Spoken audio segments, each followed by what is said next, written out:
Good morning, good afternoon, and good evening, everybody. Thank you for tuning into another Supatease video. And finally, we have the final iteration of the patch notes for patch 10.0.7. This is one that had me very intrigued initially when they first started talking about it a while ago, considering they're doing a mass racial revamp. So I was curious to see if I was going to be changing my race or if anything was going to intrigue me enough to actually want to check it out. It's obviously bringing a new zone. It's bringing in some new customizations and what types of changes and improvements are they going to be looking to make into the game with this patch, because it seems like every patch before this had a massive explosion with updates, right? We had major class rework, hero talent revamps, and it seemed like we were going on a really good trajectory as far as like work and effort and improvement to the game. And I think that if we can continue on that trajectory, that the game's going to get into a phenomenal spot. So for me, the biggest things that I'm hoping are going to be hit in this is that we're going to be seeing some hero talent balance adjustments, because I do think in both PvE and PvP,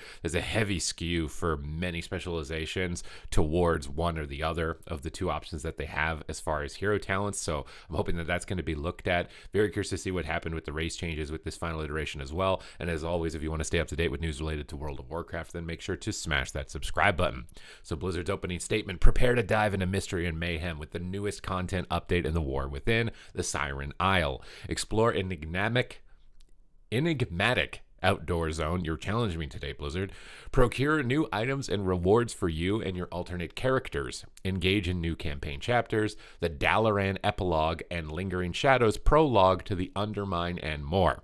From a narrative standpoint, I think that this patch is super important, because I think for a lot of people, let me know if you agree with this, but like goblins feel like they came out of nowhere. And I was like, how are you going to connect spiders and Ashkahet and Zelatath into goblins? So I'm glad that we're looking into Dalaran and what's going to be going on with that, because that was another huge story point.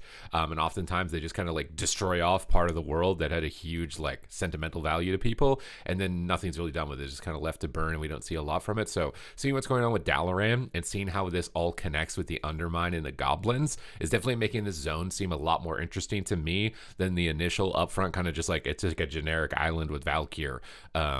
So these two story points I think are going to carry the narrative for this patch that I really hope that they're able to hit effectively.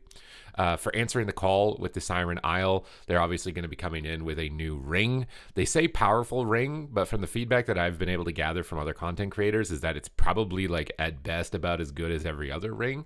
So maybe this is kind of just more so a catch-up ring for players if they're wanting to bring their alts into content. It's going to be solo content. So maybe for someone like me who PvPs, if I want to get into Mythic Plus, which I've seen a lot of PvPers trying to jump into Mythic Plus, maybe this is a ring that I'm going to be able to go after and grind myself so that I can get a better item level to be able to get into dungeons. But as far as like, this is like as powerful as like an artifact weapon or something like that, it seems kind of hit or miss. And the feedback that I've seen generally for this hasn't been the most positive. It seems kind of very generic. So hopefully they can either up the numbers on that, but it doesn't look like we're seeing any tuning adjustments to it, at least here at the moment. I think in a more recent build there was some tuning adjustments, so maybe it's better, maybe it's improved from that point. But for me, it's probably not like the big selling point for the Siren Isle. I think for me, it's going to be how does world PvP feel, because there's no flying.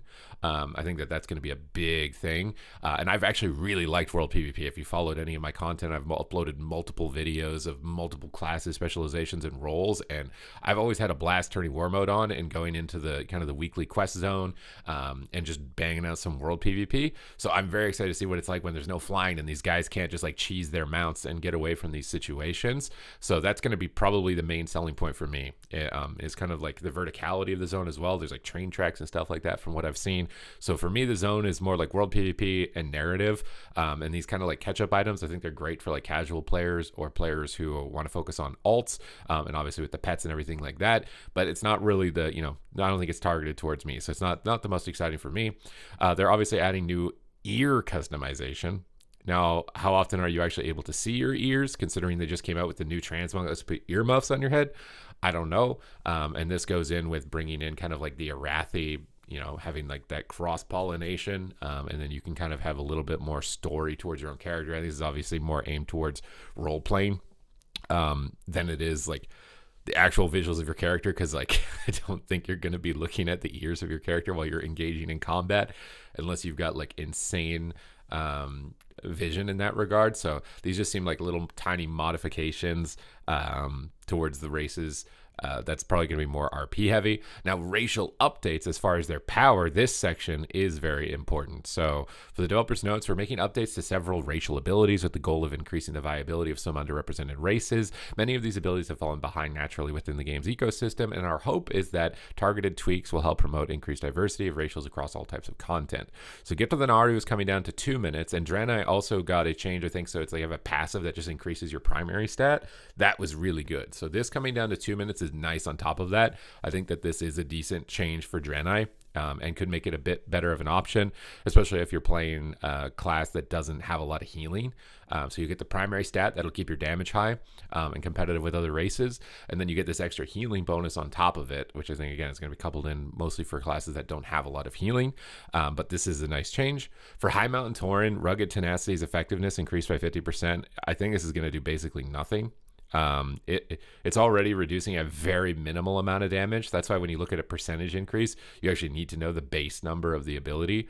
Because I think when I looked at my level 70 High Mountain Tauren, it was like 200 damage. And I can't imagine that scales up too high from 70 to 80. So 50%, it's like an extra 100 damage reduction. And at level 70, that wasn't that big of a deal. So if, proportionately scaling it up, I don't see that really doing a lot. I guess they're worried about this one because if they increase it too much, then like all the tanks feel like they have to be a High Mountain Tauren because it's just going to be reducing all the damage that mobs do to you. Maybe they're concerned with like overbuffing it. Also in PvP, because it's got a really powerful effect. So if you go overboard on this, you completely ruin the balance of the game. But this number, not really enough. Maybe it would have been better to look at other aspects of it, like the charge that they have where they go forward, maybe lowering the cooldown on it. Or something, maybe increasing the stun duration on it, something like that, because this one has like big ramifications for the game, but I really don't see this one changing much for High Mountain. For Lightforged Draenei, they're increasing the radius of Light's Justice by 5 yards, and it's getting a better visual. Light's Judgment's damage is also being increased by 40%, but will do reduced damage beyond 8. Holy Resistance has been renamed to Holy Providence, and now increases healing done by 1%. So a little bit more focus on the healing side for Lightforged Draenei, and the damage portion. So they seem to be really afraid of actually making the racial abilities that do damage, like direct damage, like the Goblin Rocket and stuff like that. They end up just being visual RP abilities that don't actually, get incorporated in your rotation. And obviously they would have to compete with your baseline kit and your class's spells that have all these modifiers and interactions that go on with each other. And they don't get those benefits. So they have to do like a huge amount of damage to be able to compete with your baseline class if you're ever going to want to go out of your rotation to use them. But with Lightforged Draenei in the past, at least in PvP instances, is if it does a lot of damage, it ends up like two-shotting people, right? So if Light's Judgment does a significant amount of damage, you could line that up to explode on a Rep Paladin, for example, because I think Lightforged Draenei, I pretty much have only really ever seen Rep Paladins playing this. You could line up that Light's Judgment's hit with a Hammer of Light from the Templar, and if those both connect at the same time, because one's like timed, you're probably going to get a really big hit. So like this could have some interest, I think, towards Rep Paladins, maybe Arms Warriors running Demolish, because you could time Light's Judgment to hit right when Demolish is going, and time that for like some big one shot. The 1% healing, I don't know if that's going to have too much impact. Again, even as healers, I think you tend to start to prioritize damage output over healing, especially in PvE, but even in PvP. So I don't think this will have too much. This will have like maybe some cheesy one-shot ramifications. So to me, not really like overall the best way I think of doing this, but Lightforged didn't really have a lot to work with in the first place. But yeah, I think just some cheesy options. Magar Orc is now an interesting one though. So stats granted by Ancestral Call increased by 30% and now increased to one of your 2 highest secondary stats. So this is kind of like the Orc racial. When you activated it, you get some stats, but now this is going to be secondary stats. You don't get the stun reduction. You get some other pet modifications, which aren't really a big deal. But the volume of the secondary stats on this definitely is intriguing me. I don't know if it's enough. Again, like these racial changes, because they cost money, right? Like you can't just swap over to this, So if you do a change that's kind of just like meh, it's not like a huge change, justifying to the player to spend money to change to it and then they're like disappointed is never going to work. It's never going to work. So you either giga buff it and then they pay money and they're happy because they got a huge benefit for it, but then all you did was flip which race now is being selected 100% of the time versus the others. So like this is a hard balancing act to do and to achieve, but this is one that I'm definitely, a little bit more eyes on for because of just the value of the secondary stats. Like if you scale this with any other cooldowns that have secondary stats tied to them, like Balance Druid's Incarnation, or Malevolence, I think it's called, for Warlocks now, if you can stack multiple stat modifiers, or even Elemental Shaman, with Primordial Wave, and you stack multiple modifiers, they're giving you haste and mastery and all these other effects together with this, then you could probably hit a very excessive level. I said Druid, but you can't play a Druid Mag Orc, so I'm just trying to list some cooldowns that go off with that example. But if you have those types of modifiers, it's potentially going to give you a lot of value. I think this is maybe more valuable in PvE, depending on the volume of the stats, but the damage, the stun reduction from regular orc, I think is just going to carry more value, at least in PvP. Nightborne, I was really hoping to get a little bit more attention than this, because this is honestly kind of disappointing. Arcane pulse damage increased by 300% and now reduces movement speed by 80%. Again, 300% of 0 is 0. But this 80% snare is definitely a lot. So if you're a class that doesn't have a snare, but it's like a 3-minute cooldown. It's a 3-minute cooldown for like a Chains of Ice. I don't know. I mean, maybe it depends on the Mythic Plus meta, where like if you're not bringing any classes that have any significant snares, and it suddenly makes a huge deal in a trash pull where you're like running and kiting maybe, but like I don't see that enough for Nightborne. At least in PvP, I don't see that being enough. For Void Elf, I think this one is like the biggest one as far as improvements. Spatial Rift movement speed of the Rift increased by 80%. So when you drop the Void on the ground, it gets to your furthest away location faster. That's a huge improvement. Its duration is also going to last longer by 2 seconds. So it's going to go further faster, and it can go longer. So it's going to go further, faster, and longer. The visual effect has been updated and no longer appears for party members. I don't know why it wouldn't appear for party members. You're not going to, I mean, no one's paying attention to it anyways, but on your team. Entropic Embrace, proc activation rate adjusted, now increases healing and damage by 5% for 12 seconds. Previously it was duplicate healing and damage, and it now functions with Absorb. So just quality of life improvements to Void Elf. Void Elf is already really cool. This is going to make it a lot more effective, and I'm happy that my mage is still a Void Elf. This is definitely, this is like a significant improvement to a racial change that I think is likely going to drive some attention to it, unlike this one. This one's a little bit sag, but this one definitely. Vulpira, Bag of Tricks, healing and damage increased by 40%. Bag of Tricks now decreases enemy movement speed by 80% for 4 seconds and increases ally movement speed by 20% for 4 seconds. Now only affects a single target though. So you could use it like a little mini sprint heal for yourself, or you can use it as a Giga Snare onto the enemy target. So as opposed to an AoE at single target, I think it's a shorter cooldown also.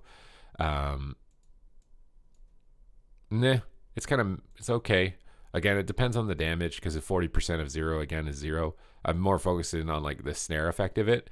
And considering they didn't even look at Goblin, maybe they think Goblin's fine because the haste is carrying it. That they're still worried about like increasing the direct damage of a racial ability too much. For Worgen, Darkflight will now stack its speed bonus. So this is really interesting for like flag carrying in BGs, because if you could stack this with other sprinting effects, like you're gonna go fast. You're gonna go really fast. It's also getting in 30 seconds trimmed off its cooldown, so it's going down to 1.5 minutes. Is it enough to compete? I think in a flag carrying scenario, like this is probably a serious consideration now. I don't know if you can be a Worgen monk. Obviously, like Worgen druid. But in arena, it might just be a bit overkill. But like I'm thinking about druid, right? Like druid Worgen is like the main one, and you have a lot of like movement speed modifiers. You have like 15% passive you can get on the druid tree. You get like 8% from a regrowth talent. You can sprint, stampeding roar on top of that. You have travel form, already increasing movement speed, and if that stacks, you have other talents that like suppresses the movement speed reduction of things. I think it could be really good, but I mostly this is just standing out if you're like a BG player to me, and you want to be a flag carrier. And outside of that, I don't think that this is going to make it super competitive. It's going to be basically just in that environment. Zandalari Troll, which has a lot of racial effects. Let's see what's going on. Regenerate no longer cancels from dots. Its cooldown is now 3 minutes, though, up from 2.5, and it only heals you for 50% of your maximum health, up from 100. So if you manage to get away, you can kind of channel this like a bandage. You don't have to worry about dots. I think that's a nice quality of life improvement. But it also makes it weaker for classes like paladins that were actually using it to bubble, to remove dots and then top themselves with it. Braze of Akuna healing increased by 300% and chance to trigger increased by 250%. Again, these are really big numbers on an ability that does nothing. Think about like in times where they've buffed spells like Cone of Cold's damage by 400% and it didn't do anything. So the baseline ability matters a lot here. This one seems like the most significant one, but then it makes me concerned because then they only buffed the Bonsomdi effect by 50%. And this is basically the undead racial where it's like you just proc a little damage and it heals you a bit. But they give the baseline healing proc a lot more. So maybe they are trying to maybe it's like take some of the healing out of this and then put it into this, so then it's more viable for your overall rotation to your teammates, and it's more viable maybe for other than just paladins, is the logic I'm thinking that must have been thought of here. Now, Embrace of Kimball, chance to trigger increase by first. This is a bleed. So for bleed-specific classes, if the damage on this actually ends up being higher, you may want to try it. Again, it's a big risk because you got to pay the money to change to Zandalari Troll, and I don't know if 400% is enough on that number to actually justify doing it. But that's just what's standing out to me. Is like if you're an assassination rogue, maybe a feral druid, or even if you're a caster, because this will give you a way to proc physical damage when your targets go immune to magic. So you'll have like some amount of damage on the target. It might be interesting in those environments, but without knowing the actual number, it seems like a huge risk. So to me, I was really hoping there was going to be more. I thought they would be touching on a lot more racials than just this, especially given kind of the lead into this patch. With statements like this, I really thought there was going to be more. I thought that this would be like a first pass type of deal, and there would be more adjustments to these numbers, because this costs players money. They have to pay money to switch to these. This isn't just like you go in the game and I'm switching a talent because the number changed by 40%. I'm going to give it a try. You have to pay money to try this stuff. So I was really hoping for more than that, to be honest. I thought there would be a lot more. For creatures and NPCs, sparring peacekeepers at the gate can now be dismissed. Thank God. This is the best PvP change of the whole patch, I think.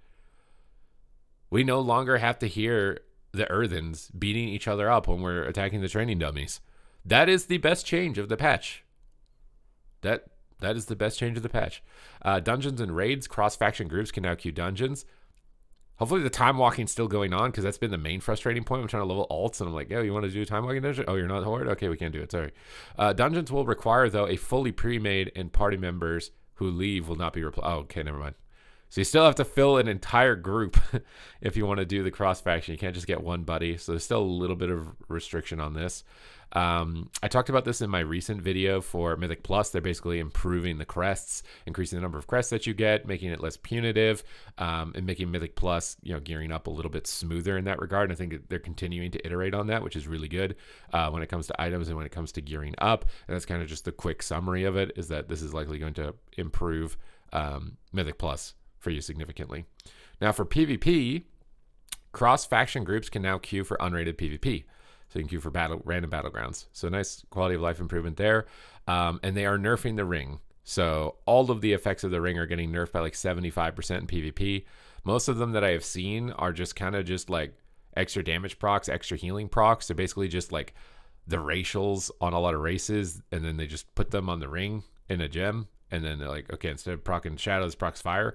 So it's not like, I don't think that you're going to want to use them after this. With this significant of a reduction onto all of them, which I think is good on their part to do this up front, because oftentimes some PvE item slips through and then ends up wholly just ruining the balance. But wait, that's it? That's the PvP section? That's it?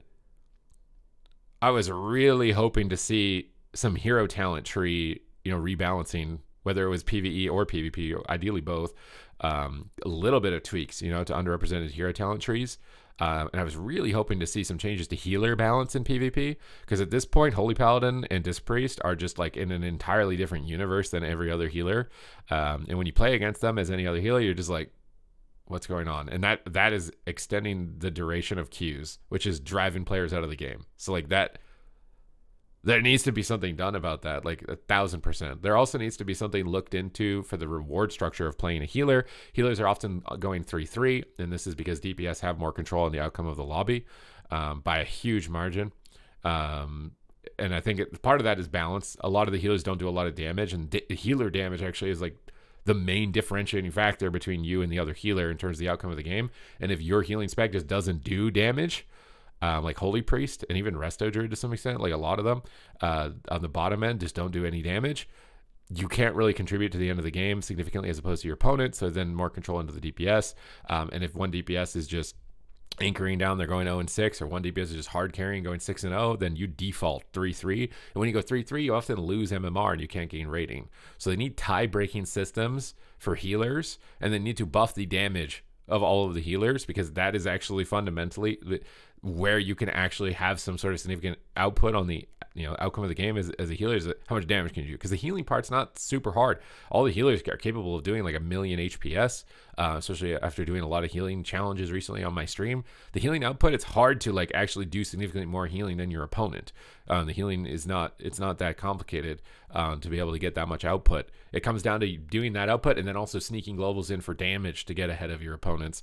And because dampening is inherently more benefiting to damage than healing, so I really wanted to see damage buffs to a lot of the healing specializations that are on the lower end, not Holy Paladin, not Disc Priest, basically, and see some sort of tie-breaking system, because that is why the queues are long. Nobody wants to play a healer because it's just inherently based in the system for you to not have a great experience.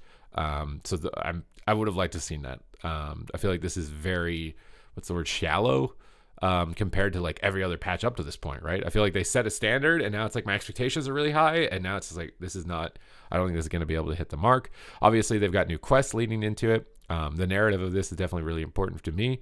And they're adding a new reporting category. So you'll be able to report for disruption, which is gameplay sabotage. So when the players are just AFKing after they lost a round, there's going to be a new report tab for them. We can macro pings now, which is nice, because I think you could do it before, but like having an extra keybind and then having to do the wheel and then like on top of the rotation and the amount of binds you have baseline is really hard to actually like consistently use the pings. But it looks like they're adding a little bit more of a streamlined way to incorporate the pings with this patch, which is nice quality of life improvement.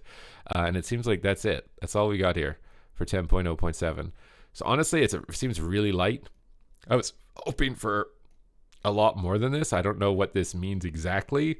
If this means that it's all hands on deck for 11.1, and this is just like, get this out. This is just the new content. It's out for like, what is it? I don't know, a few months maybe. And so their focus is on 11.1. But the thing is that like a lot of this is just core stuff, right? Like these race changes are core stuff. They're going to affect every patch. Hero talent tree balance, that's going to affect every patch. I think that's worth doing, even if it's in this patch, unless they want that as like the new excitement for the main patch, because this seems really light. It seems really light to me on this update. Would have liked to seen a bit more. There are some things that I am excited for. I think the narrative and the world PvP in the new zone are definitely the main selling points for me, and I'm very happy about my Void Elves. But that's it for the update here on the official 11.0.7 patch notes. Thank you very much for watching the video, and I will see you on the next one.